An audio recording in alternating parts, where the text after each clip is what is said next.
Сәлем баршаңызға. Бүгін мен сіздермен осындай жұмсақ әрі дәмді болып жасалатын пирогтың рецептісімен бөлісетін боламын.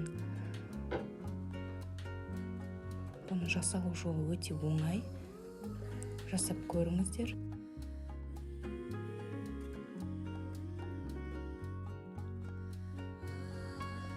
Ең алдымен айранның үстіне манный крупаны қосып, араластырып, бір шетке қойып қоямыз.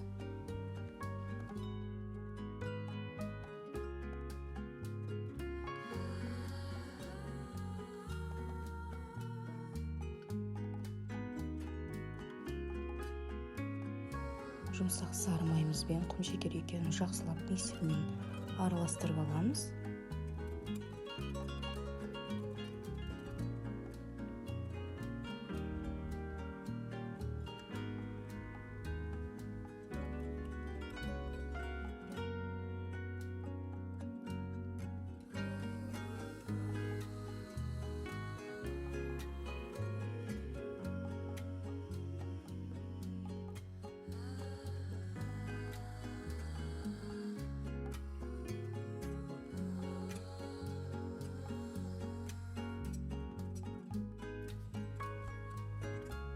Үстінен бір жұмыртқамызды қосып, жақсылап бір келкі масса шыққанша араластырып аламыз.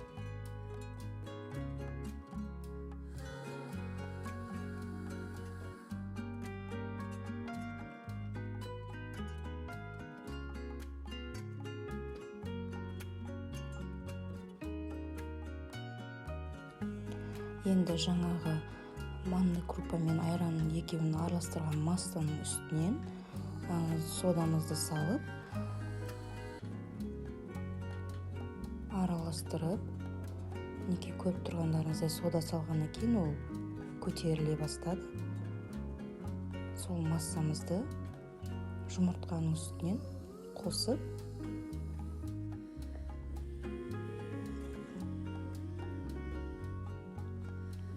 бір келкі масса шыққанша жақсылап араластырып аламыз.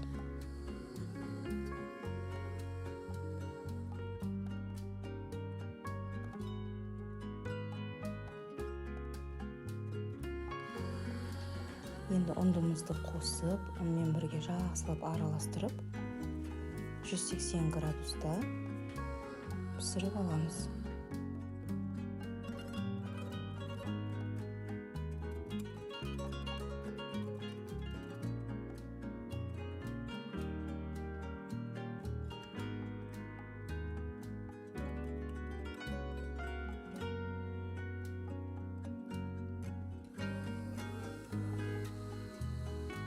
Неге біздің пирогымыз дайын болды, оның піскендігін осындай тіс шығуғышпен немесе шпажкамен тексерсеңіз болады.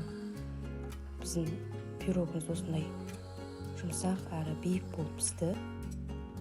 Сіздерге ұнаған болса, пікірлеріңізді қалдырып, менің каналымды жоғалтып алмас үшін тіркеліп қойыңыздар. Мен сіздермен тез әрі оңай жасалатын көптеген рецепттермен бөлісіп отыратын боламын. Назарларыңызға рахмет.